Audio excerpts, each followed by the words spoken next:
So I'll invite Meeri to come on up.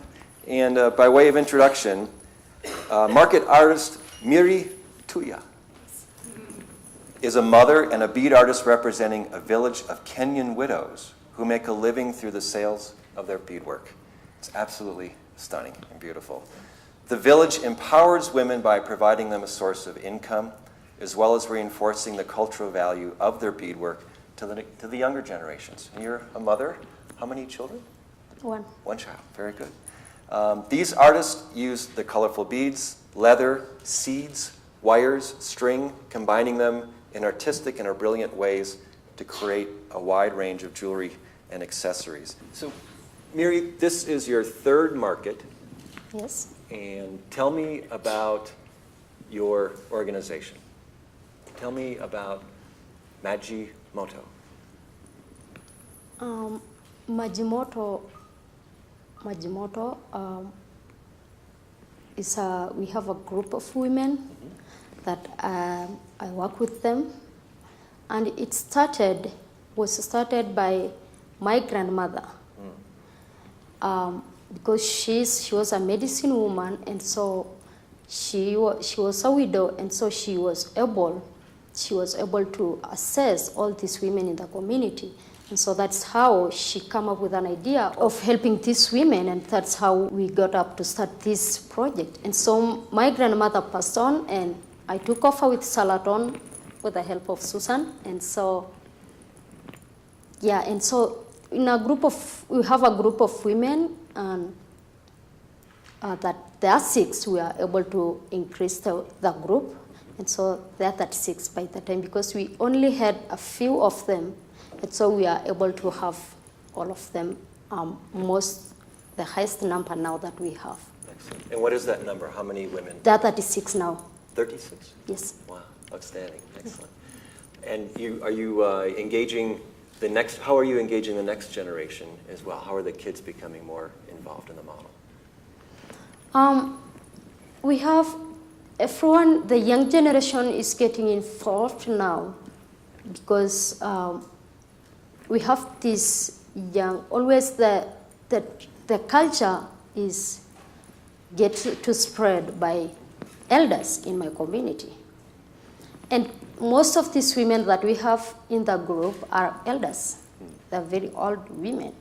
And so they are able to work with this group of young women that we work with them. And so that's how we get to know, and that's how we get to have this culture alive.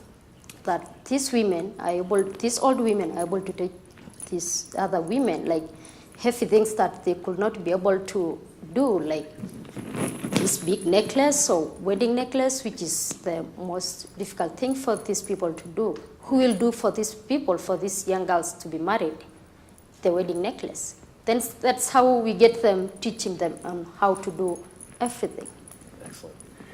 You are a finalist. Maji Moto is a finalist for a new artist award for community impact. I want to congratulate you on that. Can you just... Thank you. We're a believer that we are what we celebrate. We are what we celebrate as an organization, and your work and the women in Maji Moto embody what we seek to celebrate about taking amazing artistic expression and creating benefits for the community. Thank you very much. And another thing also that keep this, my culture alive, my community keep on to be proud of it and have it.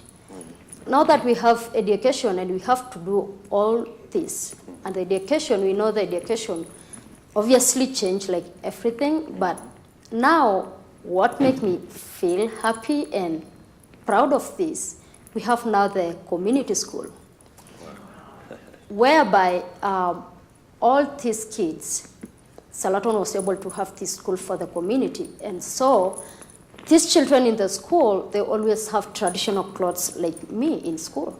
They're able to have that. Because in all schools in my country, they all have uniform. And uniform is these Western clothes. And so Salaton come up with this idea of having these kids having dress traditionally. And dressing traditionally, seated in a class, you are holding two things together. We hold their culture in the other hand and education in the other hand. And that was perfect. I thought that was good for the culture. And it's a respect and honor for my culture also to have the school who traditionally dress on as they do back homes. Outstanding. What is the future of Maji Moto? What other benefits could you envision for the community in addition to the school? What would be next? For Maji Moto, we have like this beadwork going on. That is what we are able to have, and this help us also like we should to keep it going on. And also we have just started with the farm, whereby this also will enable these women to grow these plants or these crops in this farm, and so we'll be able to sell to other people. Like they can even sell to the camp where all these things are originated. And also we have a bee project whereby we have it, and it's just a very young project whereby we have like 5 hives. And so our next step, we maybe need to increase that, and we be able to increase and keep this beadwork going on. And with the farm, we could like the farm also to grow big and have more crops on it. We have some people that we work with closely here this morning. The Santa Fe, New Mexican, Tom Cross is here, the publisher. Secretary Veronica Gonzalez from the Department of Cultural Affairs, both of whom you met this morning. But more importantly, with all respect, we have a lot of buyers here. So, what would you say to this audience of prospective buyers, and perhaps the folks listening on the internet? How important is it to you to come to markets like Santa Fe? How important is it to you? What is the impact on you? What has this meant for you? Because as I say, this is your 3rd market. Yeah. So, and hopefully your best ever, most successful ever. So what would you say to your prospective buyers today? I think this is just good, and it's an honor for me to get to be here and have few people all together, and we all share. And the most thing is I would like to share my culture and my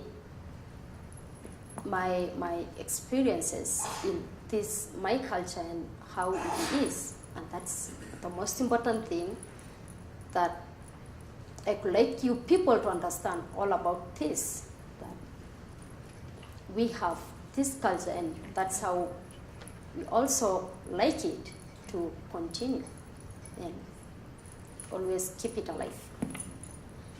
And also every piece that people buy from the market is always benefit people somewhere in this world, like basically in Maji Moto. So every bit of help that is buying it goes to this group of women, which is a good thing, and I think it's good. Yeah. Absolutely.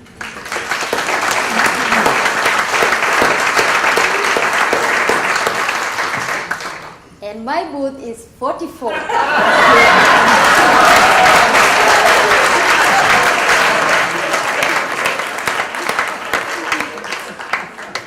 In case you missed that, 44. Outstanding. You honor us by being here. I had the pleasure of meeting you last year for the first time, and we didn't have a good opportunity for you to share your story. Remember that crowded, hot, noisy room, and not many people could hear when I had a chance to pose a few questions to Meeri. So I'm so glad that this worked out. You've taken time out of a really busy schedule, and I hope you get to tell your story over and over, and may you have wonderful success at the market. So thank you. You honor us. And congratulations. Thank you very much.